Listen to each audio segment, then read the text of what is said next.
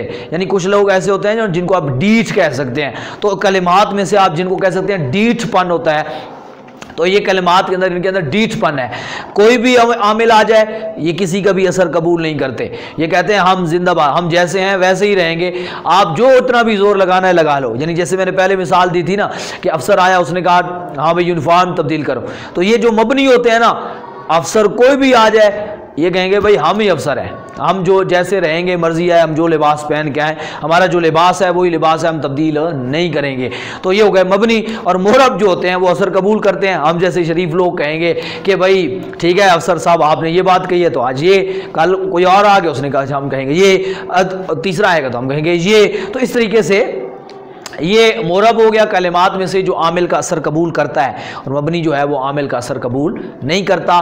حالت جو ہوتی ہے وہ عامل کے حساب سے بنتی ہے۔ اب میں نے آپ کو مورب مبنی کی پہچان کرا دی انشاءاللہ مزید، اور یہ بھی بتا دیا کہ رفع نصبی جری میں کچھ میں نے آپ کو اصول بھی بتا دیے، ان کی پہ پریکٹس کریں، مشق کریں، اور جو کوئی چیز اگر سمجھ نہیں آئی مزید اس کے بارے میں پوچھنا چاہتے ہیں، رہنمائی لینا چاہتے ہیں تو واٹس اپ نمبر شو رہا ہے، یا یوٹیوب کے اس آپ ڈسکرپشن میں بھی سوال کر سکتے ہیں۔ اور آپ سے گزارش کرتا ہوں کہ ہر سبق کو پیچھے سے لازمی دہرایا کریں روزانہ کی بنیاد پر، اور ایک سبق کو کم از کم، اس سبق کو جو لیکچر جاری ہے اس کو ایک دفعہ سننے کی بجائے 3 دفعہ سننے کی کوشش کیا کریں، تو تاکہ آپ کے ذہن میں چیز بیٹھ جائے۔ اور کئی چیزیں ایسی ہوتی ہیں پھر طالب علم جب توجہ سے نہیں سنتے تو پھر آگے جا کے پھر وہ سوال کرتے ہیں، وہی چیز جو کہتے ہیں یہ کیسے ہو رہا ہے جی، کیونکہ انہوں نے وہ سبق توجہ سے سنا نہیں ہوتا تو اس لیے وہ ان کو آگے پریشانی ہوتی ہے، وہ سمجھتے ہیں کہ ہم یہ کوئی نئی بات ہے، نئی بات نہیں ہوتی، وہ ہم پیچھے پڑھ چکے ہوتے ہیں، اس پہ میں ایک ایک چیز پہ زور دے کے بتا چکا ہوتا ہوں، تو اس لیے جو چیز جس لیکچر میں بتاتا ہوں اس پہ خصوصاً توجہ دے کے آپ ذہن کے اندر بٹھا لیا کریں اور اہم چیز کو نوٹ کر لیا کریں، تاکہ آپ کو دہرائی کے اندر پھر لیکچر ڈھونڈنے کی بجائے اپنے لکھے ہوئے لیکچر کو ہی ایک نظر مارے، اور تاکہ آپ کو وہ فوراً ازبر ہو جائے۔